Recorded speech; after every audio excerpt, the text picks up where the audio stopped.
If you're cruising in 2026 or really doing any travel, it's important to be aware of what travel documents you will need to ensure that your trip goes off without a hitch. There's nothing worse than arriving at a destination and being turned away because you don't have the correct travel documents. So today I'm going to go over the basics for domestic cruising and travel, as well as what you'll need if you're traveling overseas. So let's get started.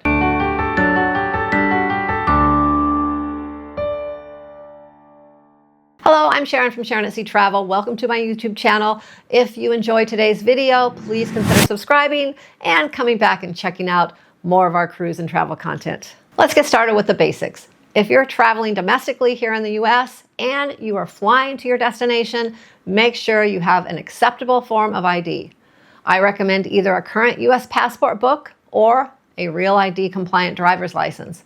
Yes, you can still fly with an old style license, but if you do, you can expect delays at the airport, plus you will have to pay an additional fine of up to $45 as TSA tries to verify your identification. I also mentioned passport book versus passport card because the book allows you to travel internationally if needed. And if you ever have an emergency in another country on a cruise, you will want to have that passport book to fly home. Speaking of a cruise, you will need certain documents to prove your identification to board the cruise ship.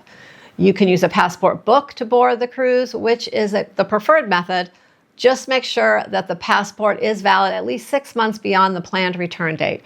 You can also use a birth certificate to board the cruise ship along with a valid state or government issued ID as long as you are on a closed loop cruise and it starts and ends in the same US port. You will also be asked for an original or certified copy of a birth certificate with a raised seal, so be prepared for that as well. One quick note for Alaska cruisers, you may want to consider a passport as ID, since some of the excursions available to you might cross into Canada. For instance, in Skagway, the White Pass train excursion travels north and goes into Canada, and a passport is needed for that excursion. Also, one crucial thing with all of your ID and travel documents is to make sure the name on your travel reservation matches exactly with your travel identification.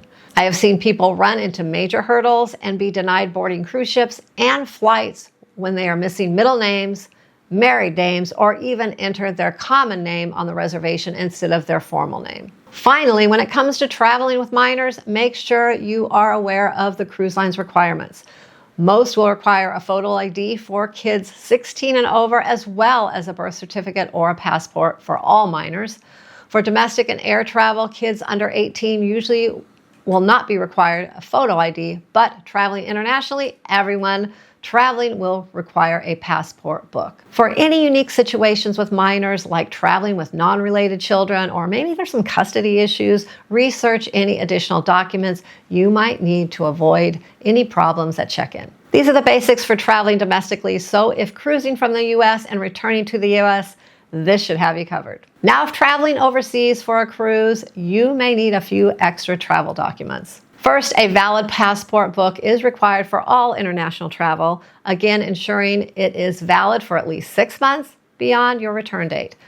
This will be required by airlines as well as the countries you will be traveling to. Next, and this is new for 2026, is if you are flying into and cruising from the United Kingdom, U.S. citizens will need to apply for and obtain an ETA. That is an electronic travel authorization for anyone traveling in your party. This can be obtained online at the gov.uk website and will cost, at the time of this video, about $21 per person.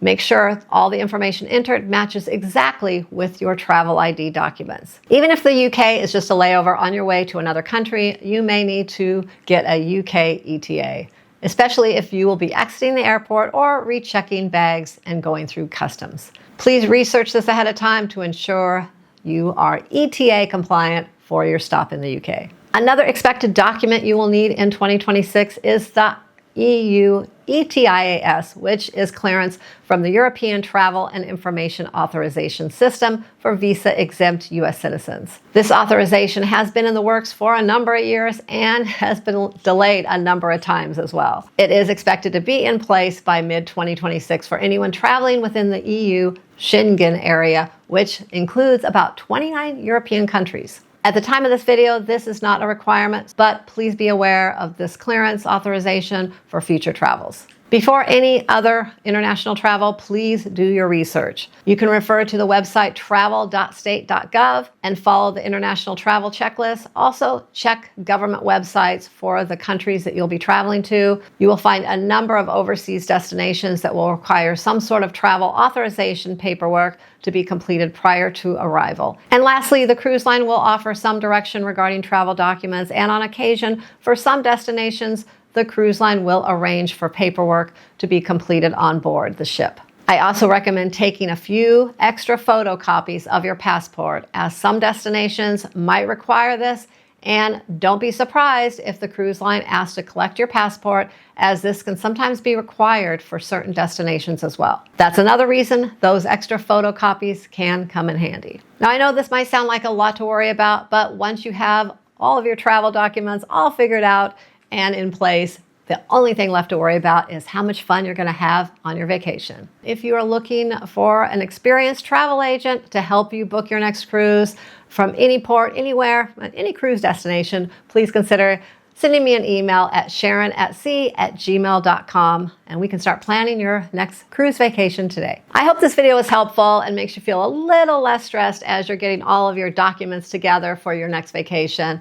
Please don't forget to subscribe and check out more of our cruise content. Thanks for watching, and I will see you in the next video.